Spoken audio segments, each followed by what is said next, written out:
just wanted to ask you, did you know that the very first university was founded by a Muslim woman?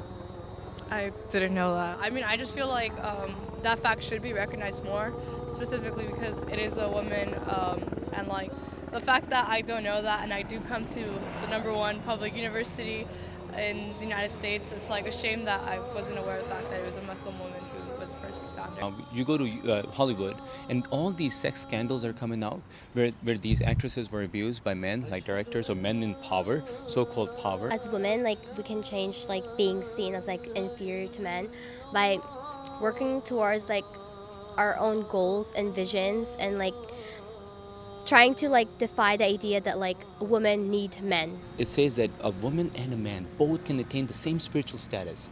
There's nothing different about that. In the Bible, man and woman are equal. Um, and yeah, I can't see, like from what you said of Islam, like I can't hear much of a difference like between the status of man and woman. I'm from the Ahmadiyya Muslim community, and the caliph of our community said that if there's anyone in need, I'll be the first one to give my hand to them, to help them out, because we believe in serving mankind, serving humanity. I think that's beautiful. Your philosophy on equality, it's very beautiful. It's also not just Islam. I mean, you know, I lived in Israel for 2 years, and in the Orthodox community, men don't shake hands of women unless they're their wife or their daughter. So it's cross-cultural. My religion teaches that Mother's Day is every single day. Paradise lies under the feet of the mother. So you are supposed to love and respect and, you know, treat your mother with love, kindness, anything possible every single day of your life. Excellent statement, because just before I left, my son said to me, "Are you ditching me on Mother's Day?" And I said, "Mother's Day is every day with you." So that's a really good statement that you make. Yeah.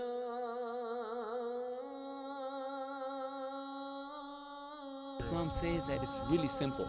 If anything in large amounts is going to intoxicate you, stay away from the small amount as well. The reason being that you're going to build that tolerance, and you're going to keep on drinking more and more, doing more drugs. You know, like weed is like a gateway drug. Like, yeah, it's legalized and everything, people are doing it and this and that, but it's a gateway drug and it's going to open it up. People are going to do something else because they don't find that satisfaction, right? They want to do more and more, and that's human nature. So why not spin that around and go towards God? What kind of gracious and merciful God would teach another human being to go kill out another human being? In fact, Islam says if you kill one person, you've killed the entire mankind. But I agree with you how we should all be able to just talk to people no matter what color, ethnicity, race, or whatever. People are people, and we should just be able to talk and be friends and just associate with whoever, not just because how they look or how they dress, but who they are. It's what I believe it's very important. These teachings were like founded 1400 years ago, and that's what my religion is, and people just misunderstand it for some barbaric faith, which is because of certain actions of people. Right. It's closed-mindedness. Yes. And more people need to learn to be a good person, which sounds like your religion. Thank you. You're welcome. Actually, when I was in high school, I was actually bullied a lot just for being a Muslim. I was called a terrorist. You know, people picked on me. But, you know, now it's time that you speak up and to talk about it. Hey, I'm an American. As a Muslim, I'm an American.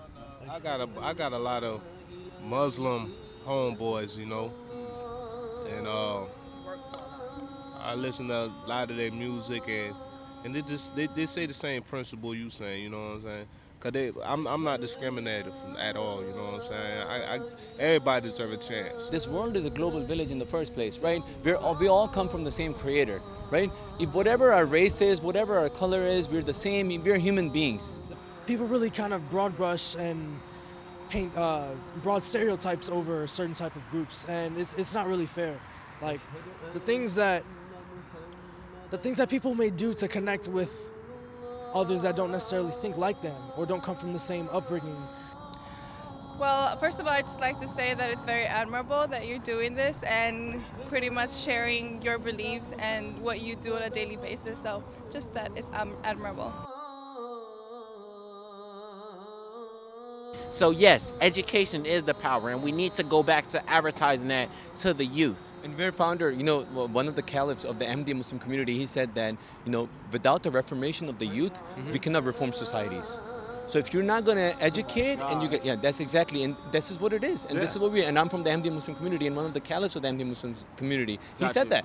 Like Islam even talks about, hey, if you smile, if you walk around and you smile, that's charity. You're doing good. Because you probably like uplift somebody's mood. That's charity. Somebody might be feeling depressed. You're like, hey man, take it easy. It's all good. You smile to them. Islam says if you walk by and there's a piece of garbage laying anywhere in the street, you pick it up. Pick it up yourself and put it away. Right? Instead of like letting it be. That's